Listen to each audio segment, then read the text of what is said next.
Here with the one and only Robert Garcia. Robert, let's talk about everything that's been going on in the world of boxing, but let's first talk about the thing that everybody's talking about in the world of boxing, and that's, was it a knockdown? Was the whole Lamont Roach, Tank Davis, Tank taking a knee, going to the corner after taking the knee and getting wiped out, was it a knockdown? And should it have been a disqualification?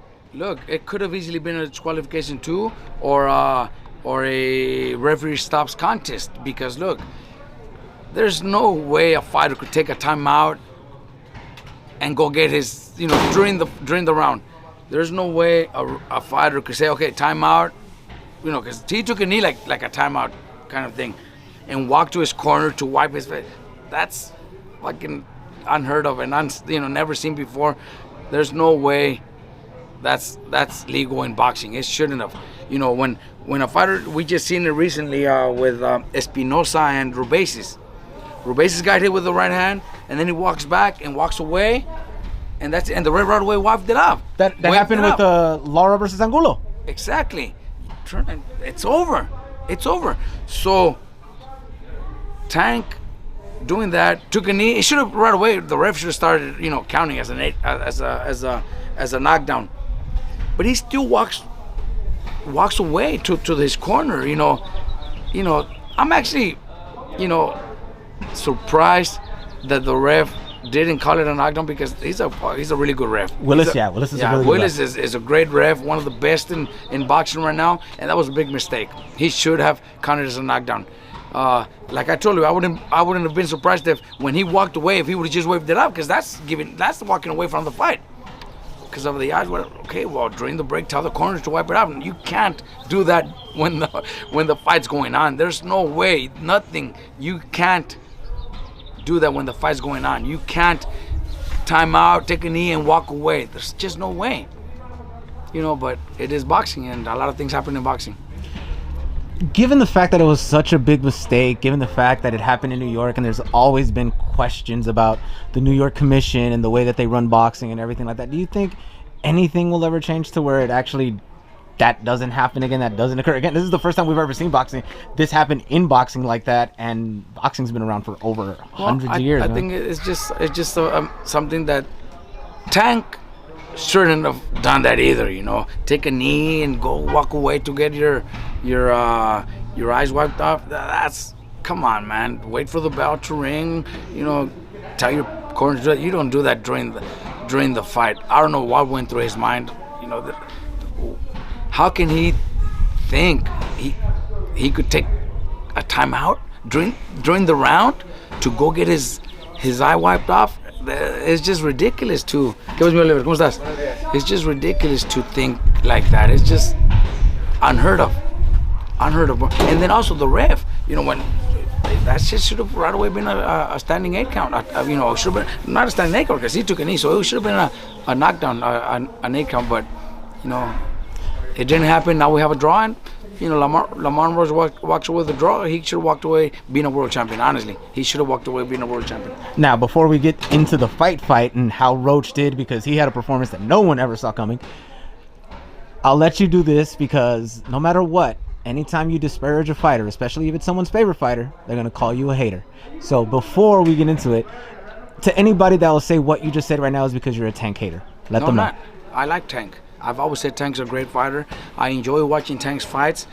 I have also said that him being such a great fighter and such an exciting fighter with so much power, I would love to see him unify, look for bigger challenges. I've always criticized, the type of opponents he fights, because I think he's good enough to beat anybody at 135. I think he could beat anybody at 135, and I think he could compete against the best out there at 135 and 140. But he hasn't. He's always been very careful with who he fights. He's always try to fight the smaller guys, moving up in weight, and the right guys that are just gonna be there for him to go out there and look good. I think he could compete against anybody. I think he could challenge himself against all the world champions at 135 and 140, but he hasn't. So I've criticized that. But do I like Tank as a fighter? He's a fucking badass. He fucking has power. He's got a great style. He has everybody waiting for that one punch to knock his opponents out, because that's what he does.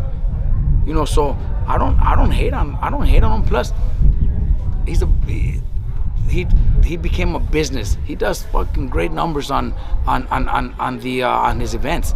I think right there at the Barclays, there's only one. I think a singer, and it's one of those huge motherfuckers, big, that has done better numbers than him. He's number 2, and then Bad Bunny's number 3, and then he's number 4. So out of the top 4, best gate, everything. He's got 2 of them. So he's a great when it comes to gates and people wanting to watch him fight. But I have criticized his opponents. He should try to unify, look for those unifications, because he, like I said, he might beat all the guys there too, but he hasn't. And this was another one that we were always, I was always, man, why, it's gonna be another one of those where he's taking his time and then knocks him out cold. Fuck no, Roach fucking surprised everybody. And I told Roach after the fight in the hotel, I went up to him, I said, look, you proved everybody wrong, including myself, because I always thought, Tank was take his time, pick the right round and knock him out. That's what I thought. That's what everybody thought. But Roach fucking did a badass fight, and he should have came out with a win because the judges had it a draw. Yeah. But with that knockdown, it should have been a win for him.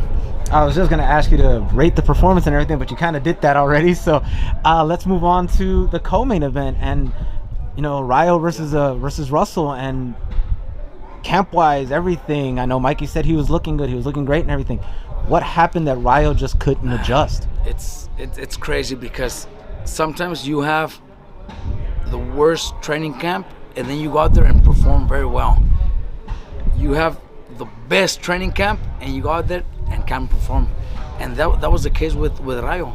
He had a great fucking training camp. His sparring sessions were unbelievable. We had some young fucking fighters sparring with him that are really good fighters, undefeated fighters, and Rayo was looking so good throughout training camp. My dad was so fucking excited about his training camp. Mikey, like you said, everybody, we were all excited because he fucking had a great training camp, great sparring, and then when the bell rings, it just didn't happen.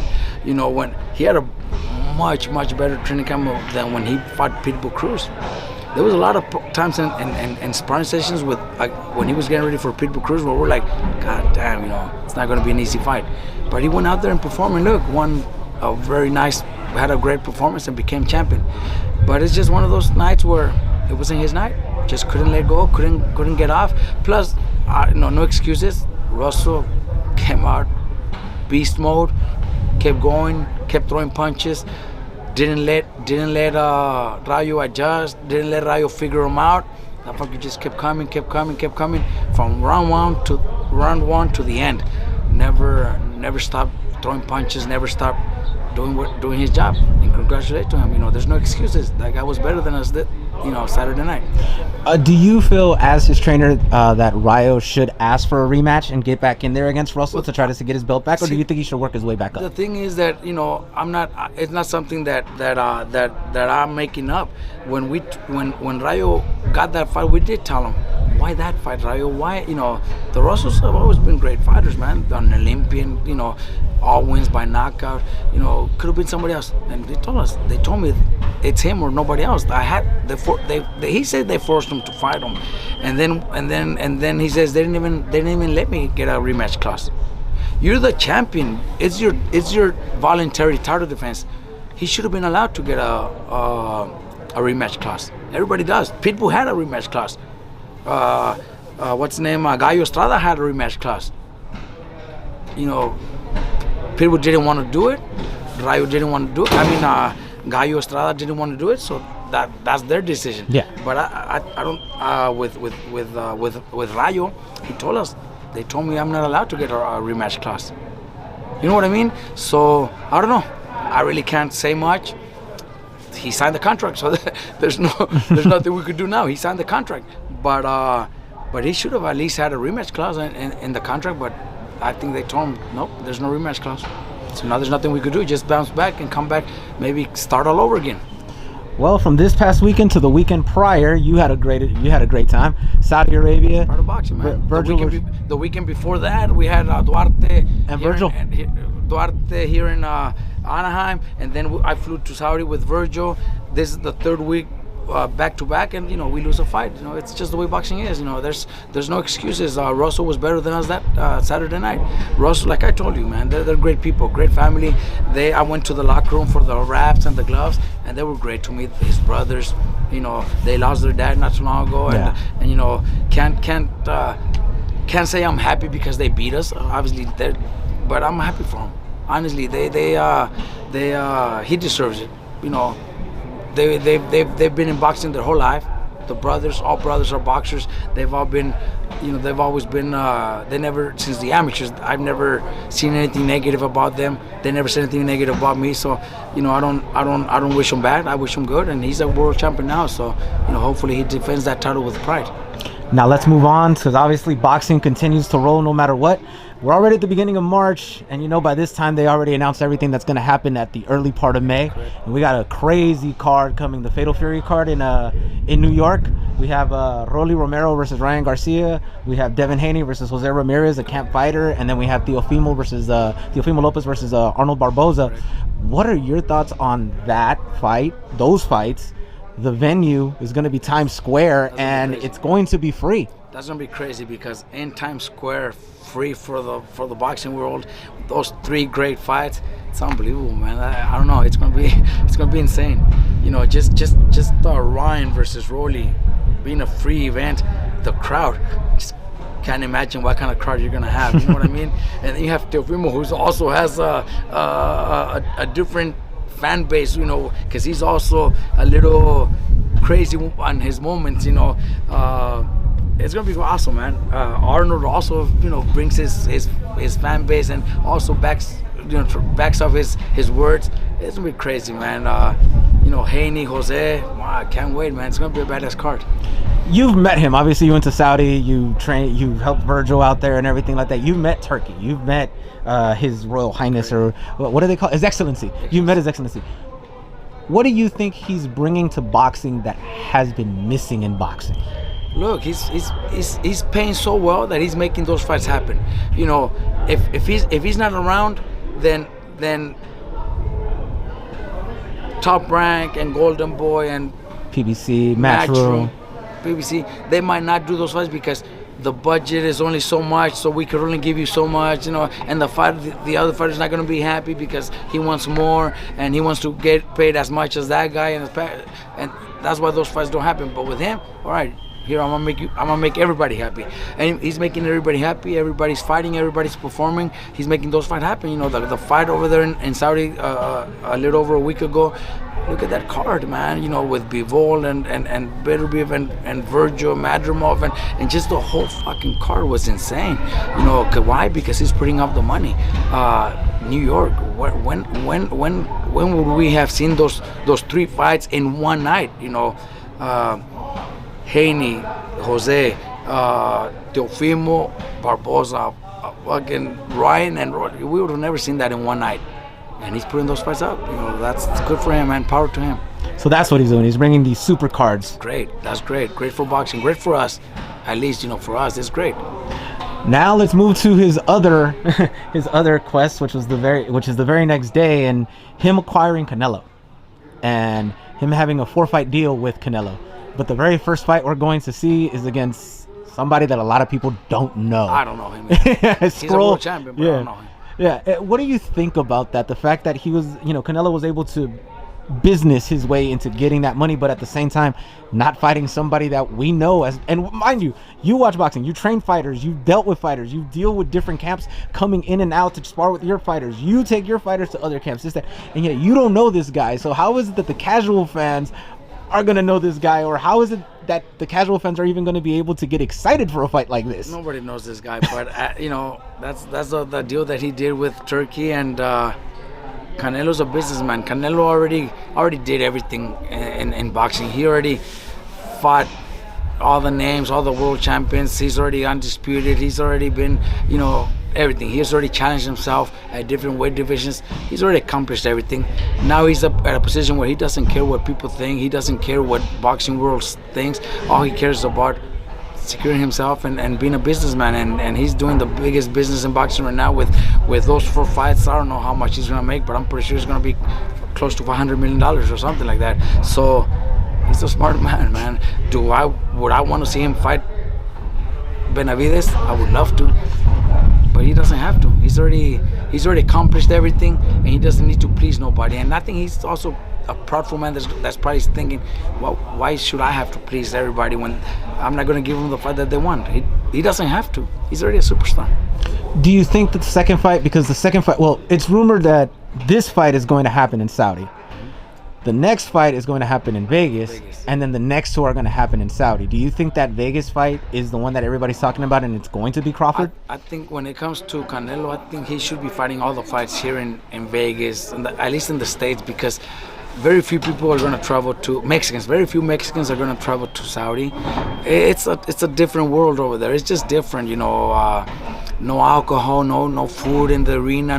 It's tough, man. See, this big fight that we just went through, it's like a 4,000 people arena, and it wasn't even sold out. And it was a huge fight that would sell out any 20,000 people arena here in the States. But it didn't. The crowd is not the same. I know they want to bring boxing over there, and it's great. But I think Canelo, I'm not talking about anybody else, but Canelo's that fight in Vegas against Terence Crawford is gonna be huge. It's gonna be huge. They're actually thinking about doing it in the Raiders Stadium, Allegiant Stadium. That fight's gonna be huge.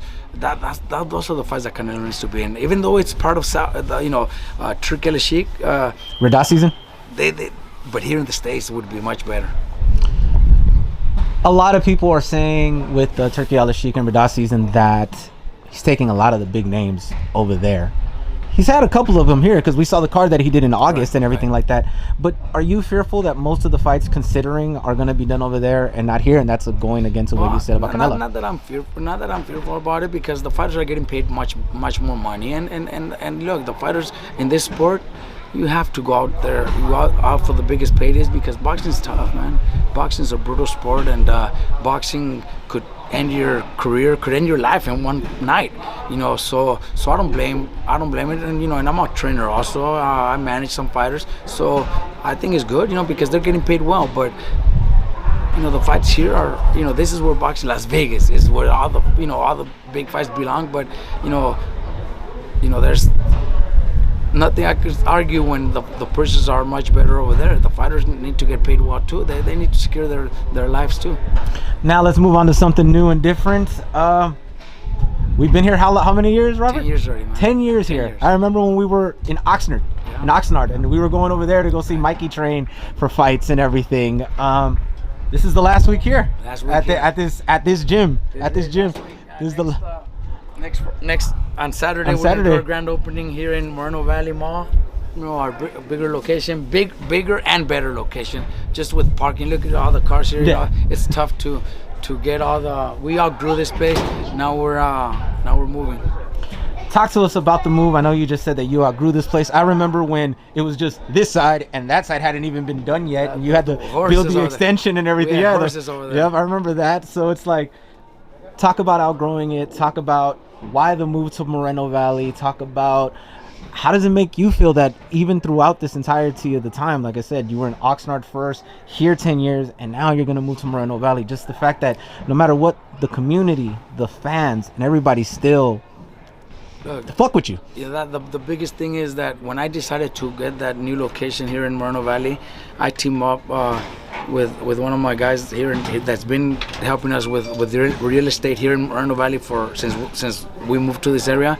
His name is James, and he went right away to the mayor, and he's really he has a good relation with Ulises, the mayor, and they found us that place, that location, the mayor's behind us, and then I teamed up with Oliver, who is a businessman, and man, I'm very happy because moving from one place with that I love, I love it here, but we're just 10-12 minutes away to a much better location. Hope you guys could, whoever makes it, it's gonna be amazed, because It's a crazy ass gym, man. It's gonna be insane. I already told you why I'm not going to be there Saturday, but I will definitely visit over there. Are you going to have fighters there on other Saturdays as well? It'll be the same way. The same way my gym is worked out. The same thing. The only difference is going to be like the amateur program is going to be more about a little more professional than what I do here. You know, where they have, you know, we have an app where, you know, people could sign up and all that. But, you know, training my pros and everything's going to be the same. The time from 10 to 2 is going to stay the same. Got it. All right. And finally, let the fans know where the new place is going to be. That way they could go there on Saturday, because there's going to be meet and greets with a lot of your fighters. We're gonna start at 10 a.m. The ribbon cutting is gonna be at 12. It's at the Moreno Valley Mall, right off the 60 freeway. You can see it right there when you're going. If you're going east on the 60, right to the right, you can see them, and right there you can see the gym. You can see the big signs actually. So it's really easy. Right off the 60, Moreno Valley Mall. And finally, let them know where they can follow you, get to know more about you, follow not only you, but every fighter that you have at this camp, and just continue to vibe with you, man. At Garcia Boxing, and at the gym also, the new gym, right there. You guys can see everything going on. And just so you guys know, this Saturday, fans are very welcome for the meet and greet. Everybody. Hopefully we get a big crowd, because everybody's going to be there. Alrighty then, man. Right, thank you so very much for your time, Robert. Thank you.